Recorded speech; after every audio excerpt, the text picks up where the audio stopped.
It started as a whisper in the corners of the paranormal world, but it quickly grew into a revelation that sent shockwaves across the community.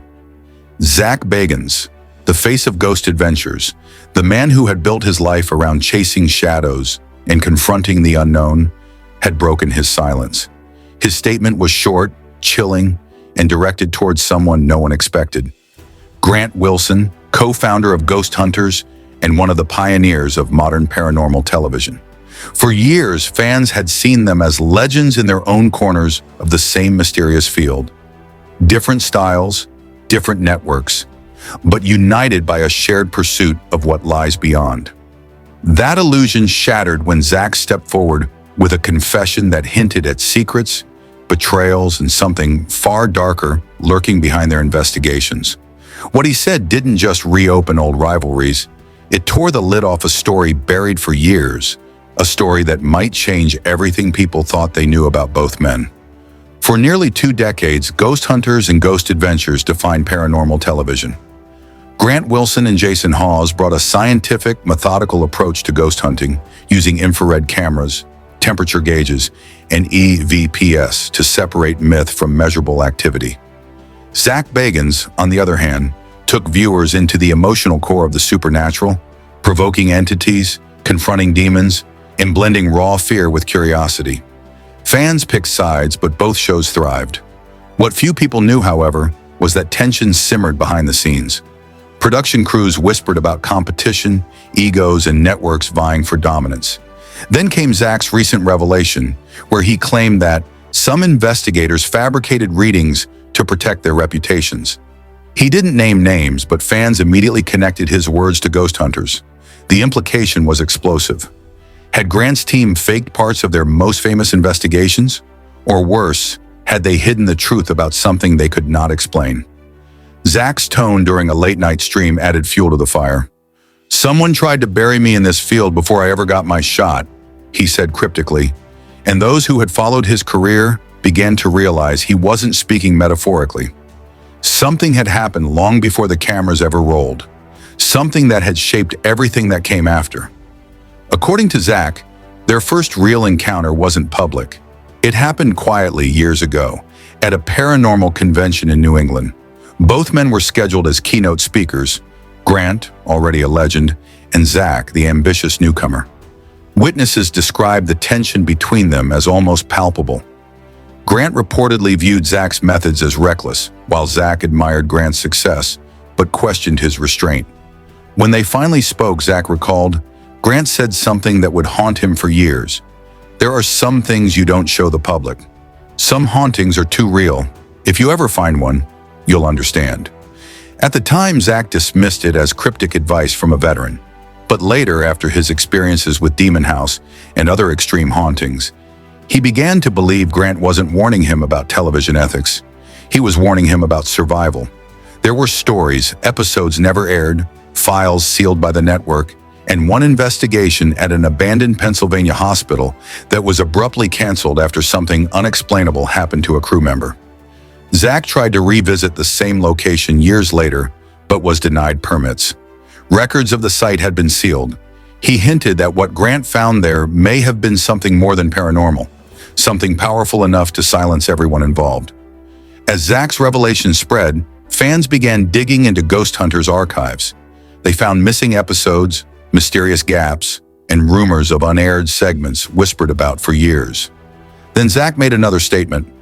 "There are tapes that were never supposed to be seen." He didn't name Grant, but everyone knew who he meant. Insiders confirmed the existence of a private collection of recordings that Grant allegedly kept after disputes with the network. A former production assistant claimed one case went too far, that the crew experienced something so terrifying that part of the footage was ordered destroyed. It wasn't just a haunting, it was an encounter that followed them home. Zak said someone once offered to show him those tapes, calling them proof that Grant found something he couldn't contain. He refused at the time, believing it to be a publicity stunt. But after watching Grant's behavior shift over the years, his sudden departure in 2012, his 7-year silence, and his strange deleted blog post, Zak began to wonder if those lost recordings held the reason why Grant walked away from television altogether. For years, the paranormal field maintained an uneasy peace. Rivalries existed, but there was a brotherhood among investigators, a shared understanding that they were exploring forces beyond full comprehension. That unity fractured the moment Zak declared he knew what we were dealing with, and he stayed silent. Overnight, the community split. Some defended Grant as a responsible professional who refused to sensationalize danger. Others believed Zak's openness proved his honesty. Old teammates stayed quiet, while whispers spread that Grant had been part of an unspoken agreement between early paranormal TV pioneers to conceal evidence that might cause panic or attract unwanted attention. Zak went further, saying, "We weren't just exploring haunted places. We were walking into something ancient that watches us back. It was no longer about entertainment, it was about survival." Conventions divided into factions, Team Wilson and Team Bagans. What began as friendly competition had turned into a war of belief, with both men's reputations hanging in the balance. Grant Wilson's exit from Ghost Hunters in 2012 was officially described as a personal choice to focus on family, but the timing was odd, and those close to him described strange behavior in the months before.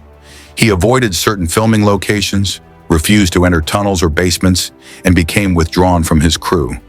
Producers recalled him spending long nights alone, poring over old case files and muttering about unfinished business. When the show continued without him, he vanished from public life. Years later, when he returned in 2019 for the reboot, fans were startled. He looked and sounded different. He was calm, almost subdued, and the focus of his investigations had shifted. He no longer provoked spirits or demanded proof. Instead, he sought peace and resolution. Zak later said, "People don't come back from certain things unchanged." That quiet remark seemed to confirm what fans feared, that something Grant had encountered had fundamentally altered him. Zak went quiet after that. He canceled his next investigation and appeared visibly shaken in his following appearance, where he said, "There's a thin line between investigating and inviting." It sounded like a warning. Then last night, he broke his silence completely during a midnight live stream titled, "What I Couldn't Say Before." Speaking from the basement of his haunted museum, surrounded by cursed relics, he confessed, "This isn't about rivalry anymore. This is about something that's been following us both for years." His voice trembled as he continued, revealing the truth that stunned millions. Grant didn't fake anything. He hid it to protect us. He explained that he had found a sealed hard drive among old production materials labeled "Do Not Access." On it was a short video from one of Grant's lost investigations. Zak described watching something not human, but aware of being filmed. The entity looked directly into the camera, distorted the video feed, and spoke Grant's full name. "You opened it again." Zak stopped the video immediately, but afterward, strange things began happening. Lights flickered, crew members reported nightmares, and static seemed to follow him wherever he went.